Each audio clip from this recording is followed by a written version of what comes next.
Yo guys, welcome back. First and foremost, before we get into the video, I would like to thank everyone who came by the stream for my birthday and the drops the next day on Twitch. The support has been amazing. In our 8th month streaming full time, we have our 8K followers. We got almost 2K followers, 200 followers in the past couple of days. It's been wild. The growth is insane. And I just want to say how thankful I am. With that out of the way, let's talk about Nell, our newest Descendant coming in Season 3. Now, I think Nell is going to be a great firearm Descendant and support utility Descendant, but we already have a lot of great firearm Descendants, and we were playing a game where support utility is a non-factor 99% of the time. Nell and all future Descendants need to hit with their skill mobbing setups. When you have set Inez as the bar, you cannot just release another Descendant with a mediocre skill mobbing kit, and to me and many others I have been talking to in Twitch chat, that is exactly what we are seeing. I would also like to add, she would make a very good skill firearm Descendant for mobbing, but that playstyle just does not work in this game at the current meta, especially when you're playing with Descendants like Serena, Inez, Bunny, and Freyna. With the setup time of Nell skills, then adding in firing of a weapon, the enemies will simply just not exist. In this game, you're either all in on skill damage or you're all in on firearm damage. Let's look over her abilities, and first, her passive. Using a sieve inflicts a sieve scan on enemies in the front. Attacking enemies inflicted with a sieve scan deals additional damage. Enemies under the reticule are guaranteed to be inflicted with a sieve scan. If the reticule is on a weak point of a Colossus, a sieve scan is applied to that weak point. Efficiency increases when disarming equipped vaults, and rewards increase when decryption is complete. Now, obviously, that last part is not important to what we are talking about. As for a sieve scan, duration is going to be 9 seconds. With the range on the current build, which it looks like your range does bring this up, you get 13 targets. Caster effect range 40% each, and then you're seeing a skill power increase and a cooldown of 0.1 seconds. So basically, use your scan, get increased damage, which is a lot of her kit is using her scan, and using her scan. You're going to see that all throughout these skills. Now, let's talk about Breach Projection, her first ability. Fires a barrage of breach shards, dealing damage to hit enemies. If the enemy is inflicted with scan, an additional effect is triggered. So that additional effect is going to be additional damage, and then a cooldown reduction to Gaze of the Abyss. You're also going to get a burst damage skill power here, explosion damage range, and a max expandable range of 200%, on top of just the normal projectile damage and the projectile count. This has a really short cooldown, and it can actually be shorter. Just with this kit we have currently, that's as low as it is. Then we have Breach Link, creates an arcade breach at the designated location, inflicts a debuff on enemies near the created arcade breach, and spawns an anti-gravity field on the ground. The debuff of arcade breach intensifies over time, don't know why, and further weakens adaptive defense. Reusing the skill retrieves the arcade breach. On retrieval, the anti-gravity field disappears, dealing explosion damage to the area around it, refunding a portion of the cooldown. Now, the skill does a lot. Arcade Breach, max stacks of 5, which is going to reduce the movement speed of the enemies up to 50%, and then an incoming weak point damage per stack. That's not really going to affect our skill mobbing here. You know, we're not focusing on using a gun. We're focusing on using pure skills like we would on Inez. Has a 15-second duration, which is really nice. Very large range with a max expandable range of 300%. Now, the anti-gravity field is going to do continuous damage with a 0.5 second interval. This is going to last for 15 seconds. And once again, with a 300% max expandable range. Very, very large skill, which is very, very nice. Now, on Arcade Breach Retrieval, Ring of Promise cooldown return 90%. You do get some shield recovery. Does do pretty large burst damage. Explosion damage range, once again, 300%, the size of the Breach Link. And you do get a movement speed increase of 40% for 5 seconds. Very short window there, and a lot to do to earn that. I'd like to see that increased with the duration, because it is just a lot to do to actually earn that, movement speed when you have somebody like Inez who casts her 4 in less than a second, and boom, there's our movement speed increase.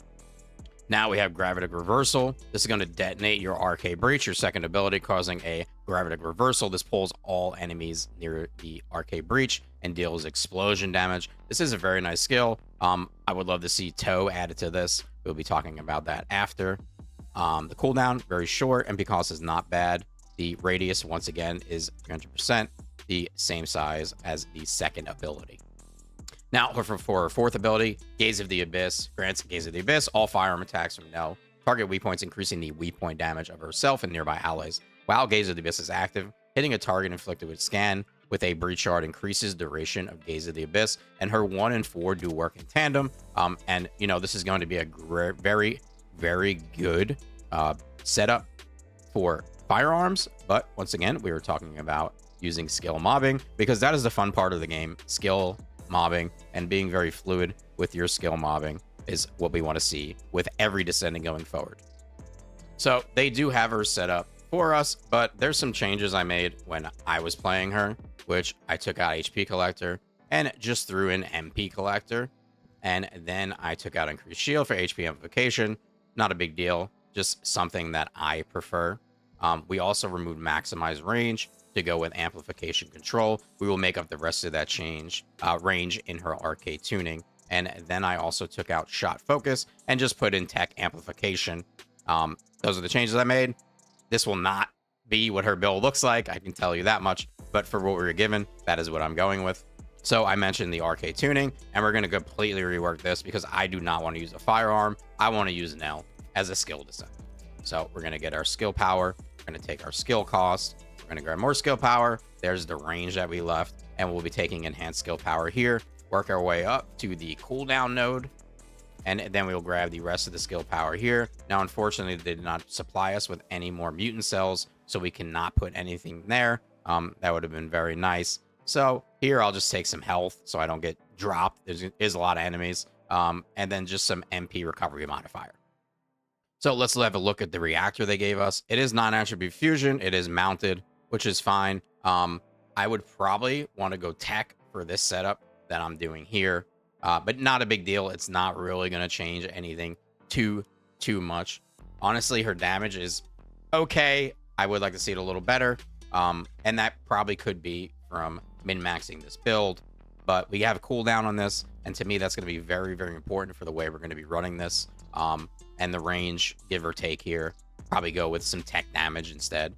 And then for her set, this is the Ballistic Tracker set. This is going to be the new set. All the substats are great here, but as far as the set bonus, this is not going to be benefiting what we're doing in any way. We do not plan on shooting our gun. We do not have time to shoot our gun. Maybe in a purge setup, it is possible we can see this being used, but in a general mobbing setup with her, I will not be using this. Luckily enough, we do have the Slayer set in here, so that is actually what I will be putting on. So let's go over how I've been using her in the demo, and I've done a decent amount of playtime here in the demo, just trying to check her out, get an idea of what she can do, what she can't do, what she lacks. So we're always going to be going with her second ability, of course, to start out.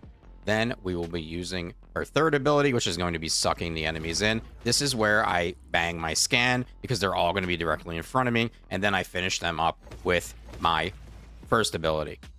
So let's get out here and actually fight some stuff and see this in practice. Like I said, use your 2, use your 3, scan, boom, use your 1. One thing I will say, that this rocket launcher is very nice for taking out these ships, but I don't find it very useful for much else. Restored Relic is still going to be the meta to me with that. And here we go again. We got some mobs coming in. We're going to use her 2, use her 3, scan them right in front of us, and boom, dead. Once again, 1, 2, 3, scan, dead. And that's really it. Now, are her red mods good? I keep hearing, well, maybe her red mods will be what she needs. Well, we already know her red mods from the anniversary stream, so let's talk about them. Shattered Heart changes Gaze of the Abyss to an attack skill, builds up suspicion attacks using breach spikes, then fires enhanced breach spikes. Now, of course, we can't see everything this mod will change about her skills, but from what the description, I noticed one phrase, build up. Okay, so more time added to actually doing damage. Well, that's not going to help anyone. Restored Heart changes Ring of Breach and Gravitic Reversal to skill that grants buff to allies. Okay, that sounds fantastic, but this is not going to help her skill mobbing kit in any way either. So how do we make her better? My first and most important request with her is her skill casting speed. We need to make it faster. I can most compare her to Blair, who is actually a fantastic mobber, but he does everything so slow, and with the delays, he is constantly outclassed. But this is a problem throughout the game on many Descendants. Overall, they need to make Descendants' cast abilities quicker with more fluidity while still in motion without having to stop running. That is also a very, very important thing when it comes to skill casting in this game.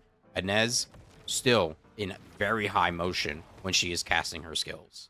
Her fourth ability, now this is a great firearm buff, but that is not what I want to talk about. I want to get into the quality of life with it for two reasons. One, you actually have to be targeting the enemy, so no precast like Serena's fourth and say Glaze Infinite Ammo, but you also cannot cast this ability in the air.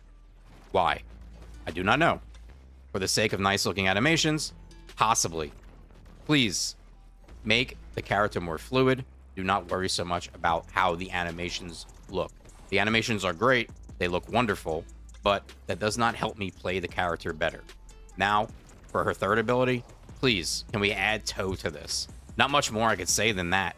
I understand this makes her very similar to Lepic, and they're trying to make things very diverse, but people playing Season 3 aren't going to be concerned with Lepic, they will care about Nell. I would also like to show a quick bug that I found when doing some of this gameplay footage.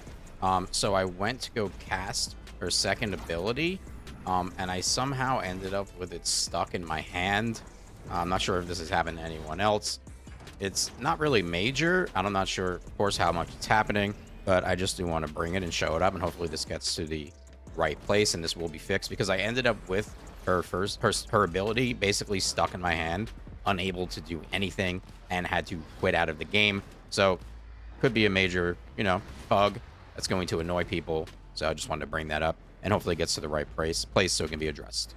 In conclusion, I love Nell, love her kit, but in a world where you are telling your player base Inez is the baseline and Serena exists, Nell and all future Descendants need to meet or surpass that standard, or we'll find the why play, insert new Descendants name here when I have Serena or Inez. Anyway, that should cover everything. You guys leave your feedback in the comments and let me know what you think about Nell or Season 3 as a whole. Like and subscribe is appreciated. Thanks, guys. Peace.